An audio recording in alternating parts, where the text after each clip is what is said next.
जनूबी अफ्रीका ने पाकिस्तान को शिकस्त दे दी है। 2 मैचेस की सीरीज 1-1 से बराबर हो गई है। जनूबी अफ्रीका ने 68 रन का हदफ 2 विकेटों के नुकसान पर पूरा कर लिया है। बैटिंग लाइन की बदतरीन परफॉर्मेंस शाहीनों को ले डूबी है। पाकिस्तान ने सीरीज जीतने का एक सुनहरी मौका जो उसके हाथ आया था वो गवा दिया है। पाकिस्तान बरतरी लेने के बाद सीरीज नहीं जीत पाया। चौथे दिन पाकिस्तानी टीम स्कोर में सिर्फ और सिर्फ 44 रन का इजाफा ही कर पाई। तो रावलपिंडी टेस्ट बड़ी उम्मीदें थी टीम पाकिस्तान को कि वर्ल्ड चैंपियन को वो हरा देंगे, चूंकि पहला टेस्ट मैच तो पाकिस्तान ने उसमें कामयाबी हासिल की थी और एक उम्मीद बन चली थी कि दूसरा टेस्ट मैच जीत के ना सिर्फ वो दूसरा टेस्ट मैच जीत पाएगा पाकिस्तान, बल्कि सीरीज भी अपने नाम कर लेगा और इससे टेस्ट रैंकिंग भी पाकिस्तान की बहुत बेहतर होगी। लेकिन तमाम तर उम्मीदें खाक में मिल गई। रावलपिंडी टेस्ट जनूबी अफ्रीका ने पाकिस्तान को शिकस्त दे दी है। 2 मैचेस की सीरीज 1-1 से बराबर हो गई है। जनूबी अफ्रीका ने 68 रन हदफ जो 2 विकेटों के नुकसान पर पूरा कर लिया है और बैटिंग लाइन की बदतरीन परफॉर्मेंस शाहीनों को ले डूबी है। पहली इनिंग्स की अगर हम बात करें तो पहली इनिंग्स में पाकिस्तान ने अच्छा परफॉर्म किया, 333 रन बनाए, लेकिन दूसरी इनिंग्स खेलने के लिए जैसे ही खिलाड़ी मैदान में उतरे ना जाने उनको क्या हुआ, एक के बाद एक खिलाड़ी पवेलियन लौटता रहा। सवाल तो ये है फवाद, जो कि यूजुअली इस तरह की सिचुएशन में हम देखते हैं कि ना जाने उन्हें क्या हुआ, क्योंकि अब से कुछ देर पहले जब एक्सपर्ट्स भी बात कर रहे थे, सवेरा गुफ्तगू करी थी, उन्होंने भी ये कहा कि वो मोमेंटम नजर नहीं आया। अगर बैटिंग लाइन की बात करें तो फ्लॉप नहीं, बुरी तरह फ्लॉप हुई है और दूसरे टेस्ट में पाकिस्तानी बैटिंग लाइन तो बुरी तरह नाकाम हुई। चौथे दिन विकेटें गिरती चली गई। अब कोई बैटर भी अगर हम बात करें तो डट कर नहीं खेल सका, डट कर अपने जो पैर है वो नहीं जमा सका पिच पर। पाकिस्तान ने दिन का आगाज 94 रन 4 आउट पर किया, तो बाबर आजम की बात करें 49, रिजवान 10 रन पर नॉट आउट थे। इसीलिए कहते हैं कि बुरी परफॉर्मेंस होगी तो अंजाम बुरा होगा और यकीनी तौर पर यह सूरत हाल हमें देखने को मिली है। हाथ आई एक जो सीरीज थी वो गवा दी गई है। और फैंस की बात करें तो यकीनी तौर पर फवाद बहुत बड़ी उम्मीदें यकीनी तौर पर फैंस की जानिब से लगाई गई थी। बाबर और रिजवान एक बड़ी पार्टनरशिप लगाएंगे और इससे पहले हमने देखा है कि बाबर और रिजवान की जानिब से अच्छी पार्टनरशिप ने बहुत हद तक फैंस को मुतासर किया है। जो तवक्कुआत होती है वो बढ़ जाती हैं जब अच्छी पार्टनरशिप बाबर और रिजवान की बात आती है। लेकिन सवाल ये उठता है कि वो पार्टनरशिप भी नहीं चल पाई है और यकीनी तौर पर बहुत ज़्यादा तवक्कुआत थी, लेकिन दोनों धोखा दे गए। इस पार्टनरशिप ने मुकम्मल तौर पर धोखा दिया है। बाबर की बात करें तो तकरीबन 3 साल बाद होम ग्राउंड पर 50 बनाते ही वो चलते बने। मोहम्मद रिजवान की बात कर लें तो 18 रन पर वो भी जो विकेट है थमा गए बहुत आराम से, 18 रन। और सलमान आगा की बात करें 28 रन ही वो बना सके। नुमान अली, शाहीन आफरीदी खाता भी ना खोल सके। यकीनी तौर पर यहाँ पर ये जो इनकी परफॉर्मेंस है ये सवालिया निशान है। साजिद खान की बात करें, बिल्कुल सवालिया निशान है और सबसे बड़ा सवालिया निशान है इमाम उल हक के ऊपर कि पहली इनिंग में उन्होंने सिर्फ और सिर्फ जब वो बैटिंग के लिए आए तो उनसे उम्मीदें थी कि वो अच्छा परफॉर्म कर पाएंगे, लेकिन 17 रन उन्होंने बनाए।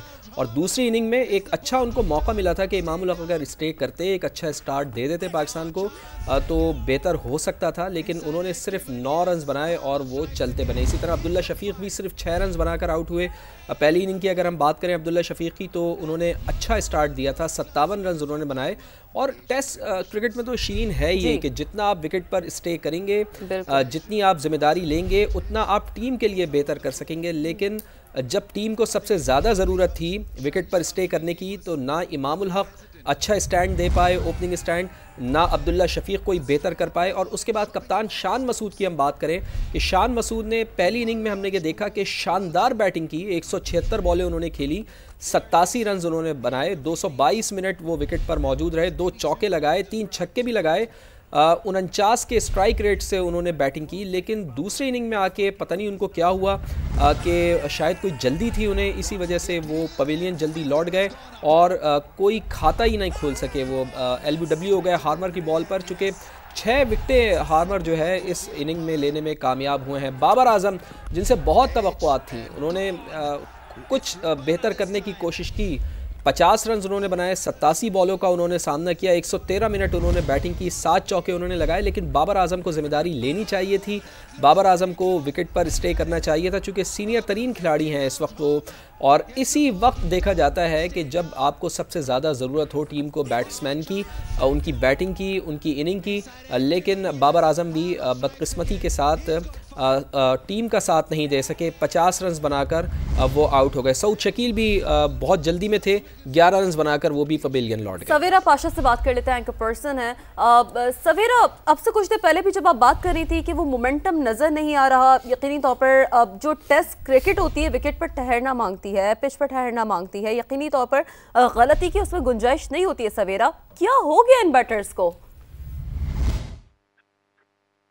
बस ये अचानक से वही होता है कि एक जो नहीं चलता तो फिर उसके बाद कोई भी नहीं चल पाता। और ये दिस इज नॉट न्यू, ये हम पाकिस्तान टीम में लगातार बहुत टाइम से देखते रहे हैं कि आपको एक अच्छा स्टार्ट मिलता है तो बाकी और बैटर्स अच्छा करने की कोशिश करते हैं, अच्छा हो जाता है। मगर जहां एक टेस्ट क्रिकेट में यूजुअली कहा जाता है कि एक wicket Giri so the gates open, and इसी तरह हमारे साथ हुआ है कि हम जहां हमारी एक विकेट गिरी वहां, एंड ऑब्वियसली ये जो टारगेट था ये तो कुछ था ही नहीं ना। ये तो मतलब साउथ अफ्रीका के लिए कल डाउन दी ऑर्डर जाके रबाडा ने इतने रन बना लिए थे, तो ये तो इसकी तो कोई प्रॉब्लम थी नहीं कि साउथ अफ्रीका जो है वो ये नहीं बना सकता। तो ये डे 4 पे जो है वो इख्तिताम हुआ, मगर इस तरह का इख्तिताम नहीं होना चाहिए था, क्योंकि जो है पहला मैच हमने जीता हुआ था, दूसरा मैच भी हम जीतते तो वर्ल्ड टेस्ट चैंपियनशिप की जो शुरुआत होती सीरीज की, उस सीरीज में हमें जीत से हम शुरुआत करते हैं। But then at the end of the day South Africa is the defending champion of World Test Championship, और मेरे ख्याल से आज उन्होंने साबित कर दिया वो। जी, बहुत अच्छी बात की आपने कि वर्ल्ड चैंपियन है वो, और उन्होंने ये साबित कर दिया साउथ अफ्रीकन ने। गो के पहली इनिंग कोई उनकी ज़्यादा अच्छी नहीं रही थी, लेकिन सवेरा आप नहीं समझती कि बांग्लादेश के ख़िलाफ़ हमने होम सीरीज़ हारे, हम उसको, वेस्ट इंडीज़ के ख़िलाफ़ एक मैच भी हम हारे, आप समझती हैं कि हमने एक फार्मूला लगा लिया कि जी स्पिन फार्मूले के तहत ही हम जीतेंगे, लेकिन आप समझती हैं कि स्पिन फार्मूला अब हमारा वो चल नहीं रहा है?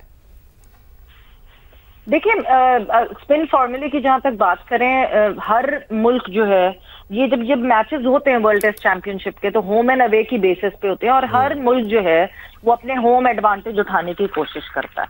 मगर ये कि होम एडवांटेज आप ये सोच के उठाएं कि क्या आपके बैटर्स खुद तो नहीं फंस जाएंगे, क्या आप जो कंडीशंस दूसरी टीम के लिए बना रहे हैं वो उस पे आपके बैटर्स खड़े हो सकेंगे कि नहीं। जब साउथ अफ्रीका यहाँ आ रही थी तब भी हमें ये पता था कि साउथ अफ्रीका के पास बहुत अच्छे स्पिनर्स हैं, और साउथ अफ्रीका के पास जो बैटर्स हैं वो हमसे बेहतर है स्पिन खेलने में। तो हम एग्जैक्टली एक वो जैसी पिछली दफा हमने विकेट्स बनाई थी वैसी नहीं बना सकते कि बिल्कुल ही टर्निंग ट्रैक हो। या लाहौर में आपको कुछ थोड़ा सा कॉम्बिनेशन दिखा था, हाँ बिल्कुल डोमिनेट बिल्कुल स्पिनर्स ने किया था, मगर फास्ट बॉलर्स। यहाँ पे भी पिंडी में भी पहले जो दिन था उसमें फास्ट बॉलर्स को फायदा हो रहा था कंडीशन से, बट इवेंचुअली जैसे जैसे वक्त गुजरता गया, वेयर एंड टेयर पिच पे आता गया, स्पिनर्स डोमिनेंट होते गए और हमारे बैटर्स को समझ आना बंद हो गया कि इसका कैसे रिस्पॉन्स करेंगे। जी अच्छा सवेरा, एक पार्टनरशिप जिसकी यकीनी तौर पर बहुत ज़्यादा लोग तवक्कुआत करते हैं, रिजवान बाबर की जब भी बात आती है, और बिलखुसूस अगर बाबर आजम की अगर हम बात कर लें तो तवील अरसे बाद उन्होंने होम ग्राउंड पर 50 बनाई है। आपको लगता है कि इस फॉर्म के साथ आगे जाया जा सकता है अगर बिलखुसूस बाबर आजम की बात करें? सवेरा शीरी, मुझे ये लगता है कि देखें बाबर आजम क्या रन्स कर रहे हैं, किस तरह खेल रहे हैं, उन सारी चीजों से पहले सबसे पहला सवाल ये उठता है कि एक प्लेयर जब वो बाहर होता है टीम से, या जब उसका बैट पैच चल रहा होता है, या जब वो परफॉर्मेंस नहीं कर रहा होता, तो सबसे पहली चीज होती है कि वो जाके डोमेस्टिक खेलता है। जब ये टेस्ट का कैंप लगा था, टेस्ट के कैंप के बाद फौरन ही कायदे आजम ट्रॉफी की शुरुआत हो गई थी, तो जितने लड़के कैंप में थे वो कायदे आजम ट्रॉफी खेलने चले गए, मगर बाबर आजम कायदे आजम ट्रॉफी खेलने नहीं गए।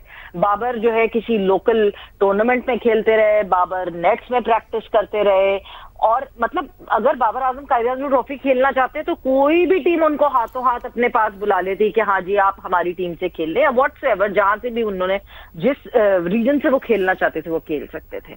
मगर जब एक प्लेयर अपने ऊपर खुद इस तरह मेहनत नहीं करेगा कि वो निकल सके, वो अपनी इस प्रॉब्लम से निकल सके, अब वो टेस्ट क्रिकेट में जल्दबाजी दिखा रहे हैं, वो टेस्ट क्रिकेट में स्ट्राइक रेट को फोकस कर रहे हैं। टेस्ट क्रिकेट में नहीं स्ट्राइक रेट चाहिए, टेस्ट क्रिकेट में तो जो बाबर खेलते हैं वो वही खेले, स्ट्राइक रेट तो चाहिए था T20 में। हाँ आज उनका T20 टीम में नाम जरूर आ गया है। दो के सिलेक्टर से ये पूछना चाहिए कि उन्होंने कहाँ देखी उनकी T20 की अच्छी परफॉर्मेंस, जिसकी वजह से वो पिछली दफा जो ड्रॉप हुए थे उस पे वापसी कैसे हो गई। मगर फिर अब पता नहीं, ये तो जवाब सिलेक्टर ही दे सकते हैं। लेकिन सवाल यही है ना सवेरा कि अगर वर्क एथिक्स ही आपके बेहतर नहीं है तो फिर कौन एक्शन लेगा?